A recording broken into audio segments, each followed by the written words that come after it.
today is about Venn diagram.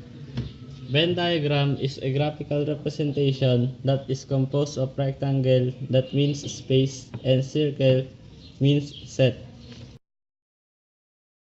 Venn diagram ay binubuo ng 5 sets operation.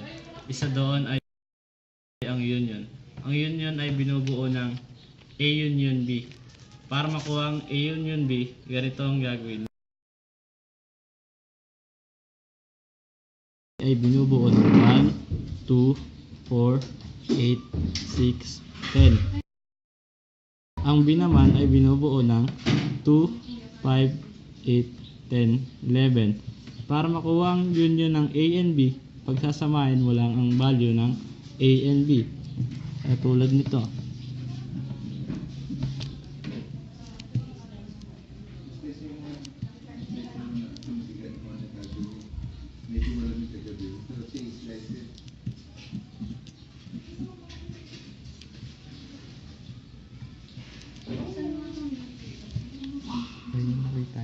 Ngayon nakita nyo na ang value ng A union B. Salamat sa pakikinig.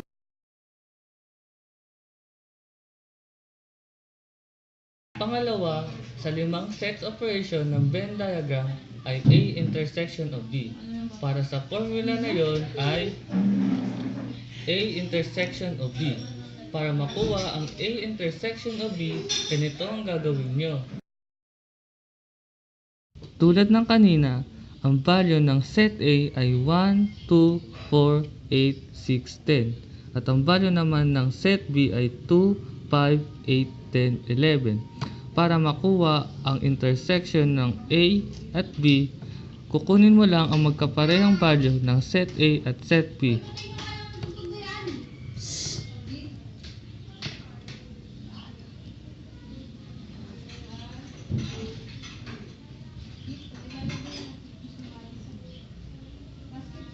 Nakuha na natin ang ng magkaparehong value ng set A at set B. Ngayon, nakuha na natin ang intersection ng A at B.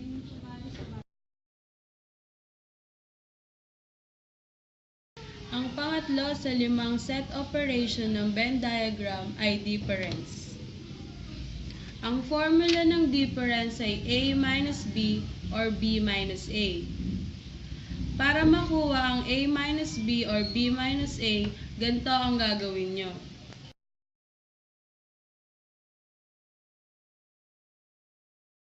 Ang set A ay 2, 3, 5, 8, 10, and 12. Ang set B naman ay 1, 3, 4, 6, 8, and 10. Para makuha mo ang A minus B, kukunin mo lang ang nanditong set A. So, ganito yan.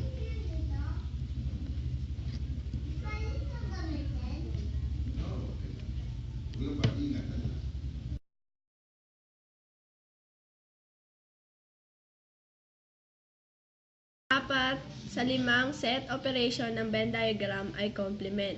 Ang formula ng complement ay complement of A. Para makuha ang complement of A, ganito ang gagawin.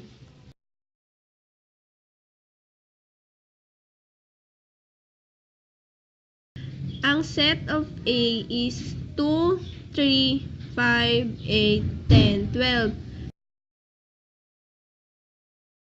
Ang set naman ng B ay 1, 3, 4, 5, 7, 8, 12.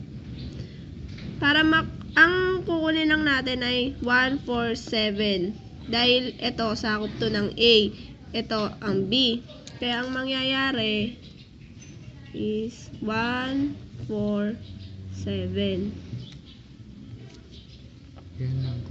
Yan ang complement of A.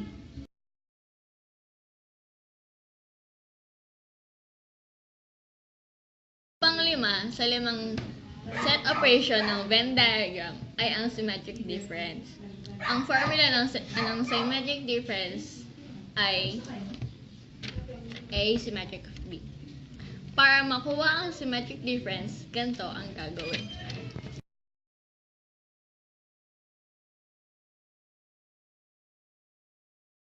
Ang set A ay 1, 3, 4, 5, 7, 8. At ang set B naman ay 2, 4, 5, 6, 9, 10. Para makuha ang asymmetric of B, kukunin ang side A at ang side B. At ganito ang kakalabasan.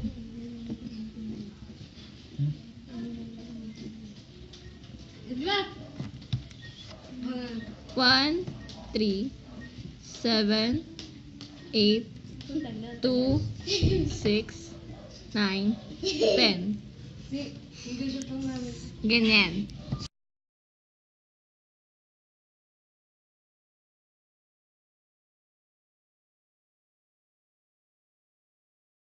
Okay, para sa first example, sabi dito, a Java class had 34 students who passed calculus, 26 students who passed statistics, and 19 students who passed both calculus and statistics. How many students in the class if every student is represented in a survey? So, ganito po ang gagawin nyo.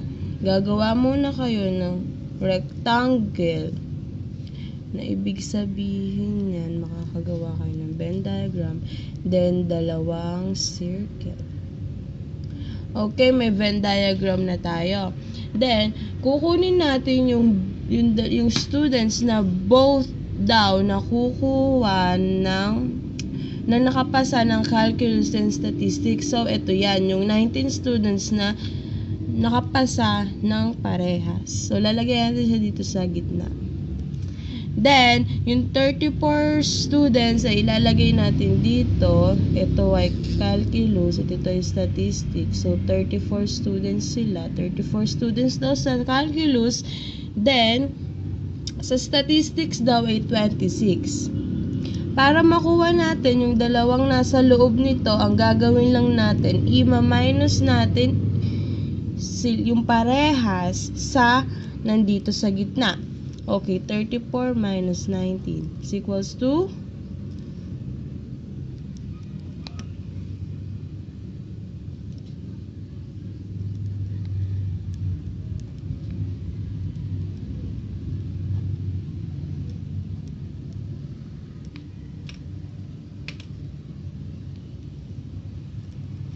lalagyan natin sila dito.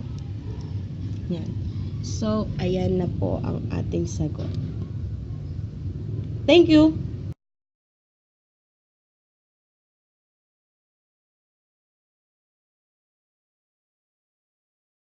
For example number 2, 8 students who play football and hockey, 7 students who do not play football and hockey, 13 students who play hockey, and 19 students who play football.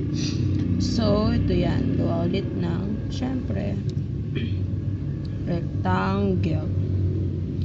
Then, dalawang circle. Circle. Yan. Lagyan natin dito ang football. At ito ang hockey.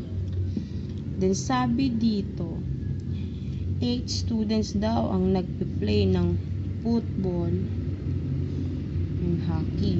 So, ilalagyan natin siya dito sa loob. Then, paano naman yung 7 student? Do not play. So, dito siya sa labas. Then, yung 13 students na nagpe-play ng hockey ay minus natin dito para makuha natin yung nandito. 13 minus 8 just to 5. Then, 19 students daw play ng football, minus natin sa 8, 11. So, ganyan po kadali. Thank you much.